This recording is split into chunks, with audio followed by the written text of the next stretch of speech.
Welcome to the Human Together podcast. I'm your host, Dr. Jason Floyd. Human Together is a show that is centered on humanity to create understanding and appreciation for individuals and groups that are both informative and thought-provoking.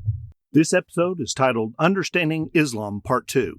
In Part 1, I talked with Adam Soltani about the Islamic faith and the religion's practices. Today, I delve into the subject a little bit further with a women's perspective on the Islamic faith. Today, I've invited Dr. Shabana Mir to the show. Dr. Mir is an assistant professor of anthropology and general education coordinator at American Islamic College in Chicago, where she teaches Islamic studies, gender studies, and research methods. She's the author of the award-winning book, Muslim American Women on Campus, Undergraduate Social Life and Identity. Today, we will discuss her books and other issues faced by American Muslim women. I'd like to welcome Dr. Shabana Mir to the Human Together podcast show. First, tell me about your book about American Muslim women on university campuses. What are the issues you tackle, and why did you write about this subject? That's a good question. At the time that I was considering writing this book, I was a PhD student. Interesting thing is that 9/11 had not yet happened. But in my mind, the problems with perceptions of Muslim women and Muslims in America were still there. A lot of people think that 9/11 changed something drastically about Muslims in America, but I don't think that. I think that it did make it a very prominent issue. I do think that the issues were already there. I was working on a PhD proposal at the time, and then 9/11 happened at the time that I was working on my proposal, my research, 2002. And this is, of course, in the shadow of 9/11 and in the shadow of a lot of programs that were happening around Muslim Americans, and my research respondents were very uncomfortable with the political climate in Washington, D.C., especially at times. So I was particularly interested in not only just the general Islamophobia, just the general anti-Muslim climate in the U.S. at the time, but I was also interested in how some American youth impacted by that climate, and particularly at a space which is usually considered to be a very sort of liberal, very youth-friendly, very hip, a university, especially places like Georgetown and George Washington universities. And I wanted to see how those issues would play out in those places. Of course, when it comes to Islamophobia and anti-Muslim attitudes, one of the key tropes that plays out is related to Muslim women. If you've studied Orientalism by Edward Said, you'll find that this notion that other people, other cultures, other religions are sexist or over-sexualized or, all of these things, these are very common ideas and actually quite old ones. People tend to use them to represent themselves as being enlightened and good and moral and ethical and so on. I like to study how Muslim women are represented in American settings, particularly for that reason, to see not only how Muslim women are represented, but then in contrast, how do Americans see themselves?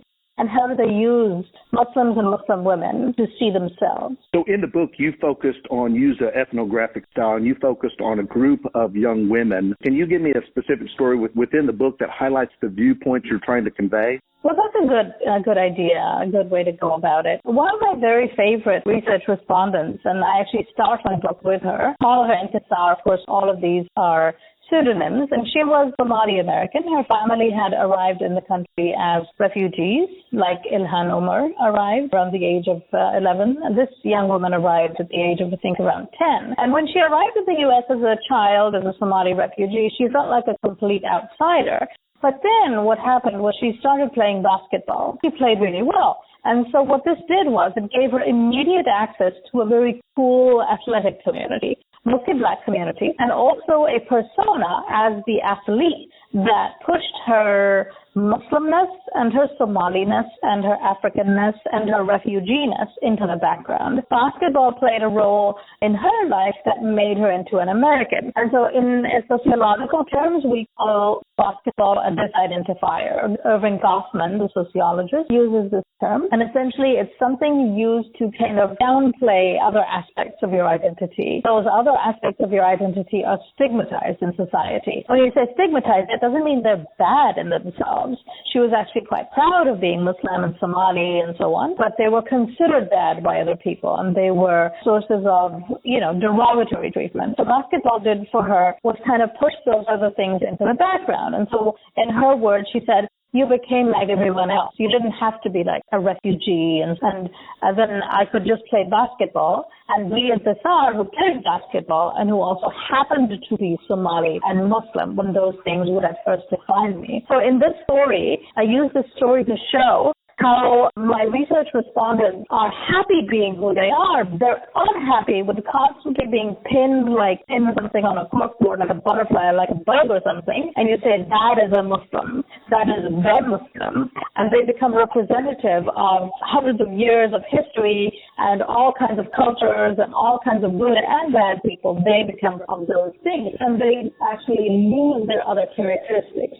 They become completely one or two dimensional. Their complexity is lost. So when you see a person who's, this is why you can have in TV shows and so on, you can have, a variety of characters, like the sitcom. You can have, a goofy character, a dumb character, or so on. But that doesn't represent white people, because there's a variety of different complex characters. Well, I mean, it's French, so not very complex, but you can't really afford to be a complex and flawed character because you're seen as the Muslim. So that's kind of a good story just to emphasize that, where Tsar used basketball, a very sort of American sport, to find a community and to find camaraderie. And in my book, actually, camaraderie is really, really important. So when kids come to college, what's the one thing they're looking for? They're not usually looking for professors like me. That's not really their top priority. They're really looking for peers.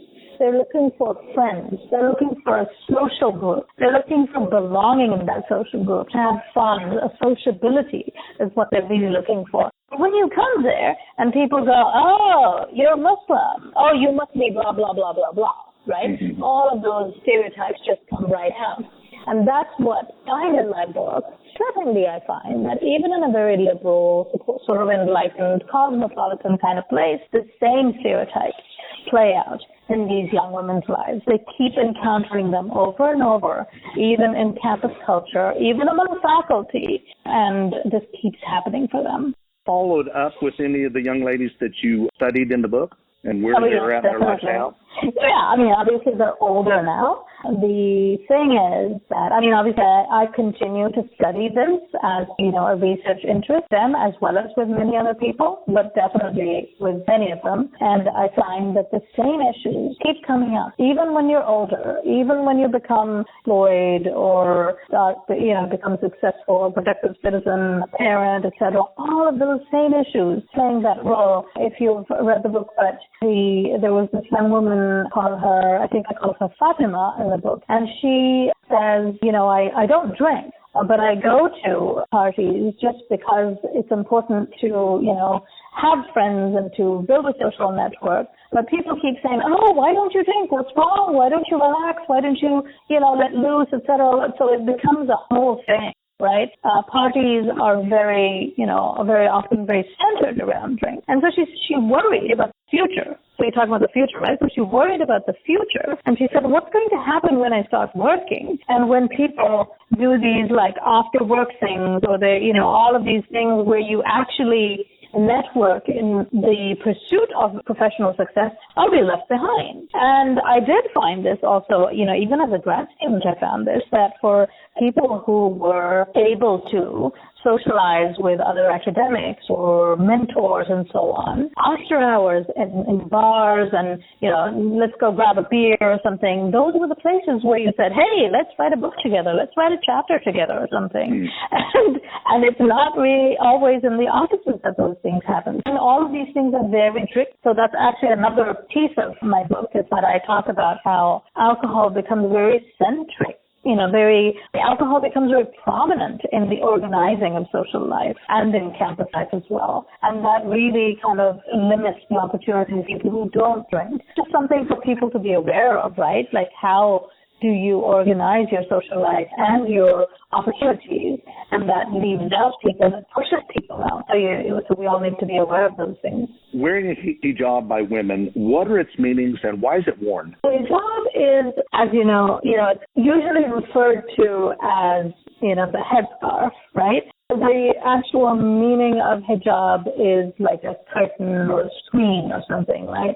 So there are many different ways that people practice it. In the present day, the word hijab means the headscarf that many women wear. Not all Muslim women wear the headscarf, and many Muslim women, of course, wear a burqa. Many Muslim women cover their faces. Many Muslim women just wear like modest clothing without the headscarf. I'm one of them. A variety of different people, when they read the Quran, they interpret that it doesn't refer to the headscarf or particularly it refers to clothing that is, modest. When people wear hijab, it has a variety of different, it potentially carries a variety of different meanings. For many people, it's something that you wear in sort of sacred moments. So, for example, in Pakistan, where I'm from, when you hear the call to prayer, many women who don't usually wear the hijab on their head will put the hijab on their head as a sign of reverence. I know you've seen, for example, pictures of, the Virgin Mary, for example, and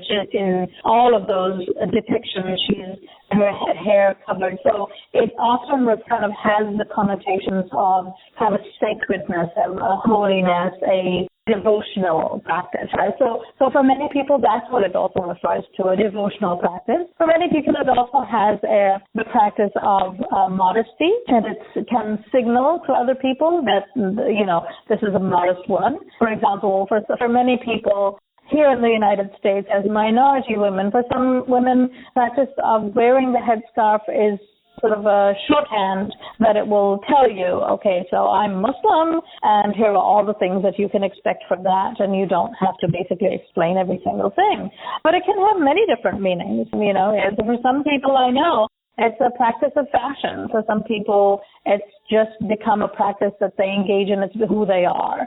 So it's a whole variety of different things. You can't really sum it up in one way. Muslims believe that it is required and mandatory, and many Muslims believe that it's not mandatory and required.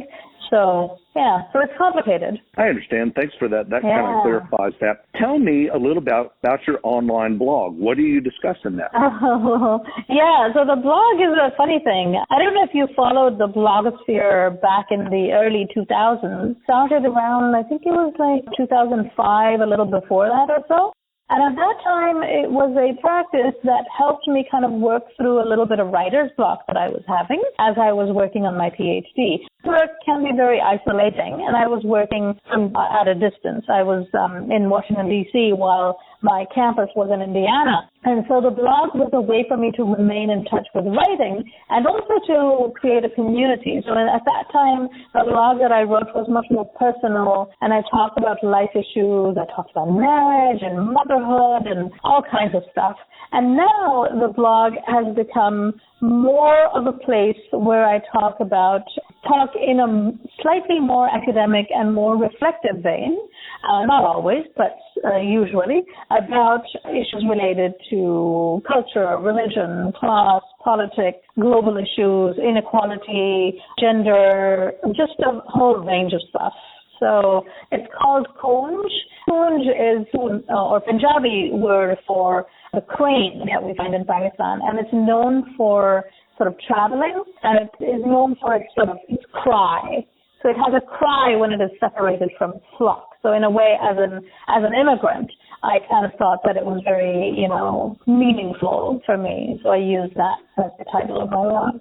Well, the focus of this is Muslim women, and I've got to ask you, in your blog, I ran across a video from a lady named Mama Dede, the badass preacher mom of Indonesia, and she seems like a real powerful woman in this that you focus on. I think there was one blog post that I wrote, but yeah, absolutely. That's listing the stories of, Muslim women who, are powerful, are spiritual, are significant leaders. That's really, really important to me. I think very often, in all faith communities, make the mistake of focusing on male figures. So, for example, the Virgin Mary, and we call her Maryam, really important in the Quran, and she's referred to very lovingly as a saint, as a friend of God. So, and Asiya, the wife of Pharaoh, who was a believer in God, and so on, she's also referred to very lovingly. But very often you hear only the stories of male figures. So it is really important to me to uplift these stories of Muslim women, because that's what makes our mindset. That's what makes us think about not just gender, but religion and life in a particular way. When we only think about the men's history in our contemporary lives, then there's something missing in our entire perspective, and it becomes really messed up.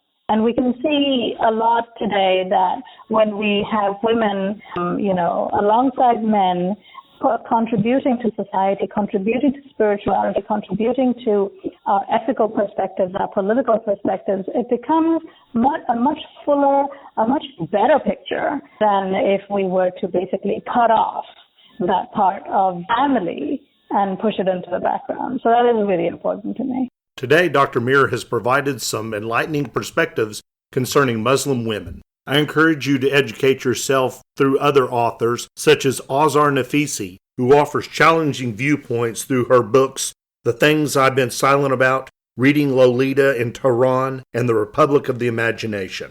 These, amongst other literature concerning Muslim women, help us all to become human together.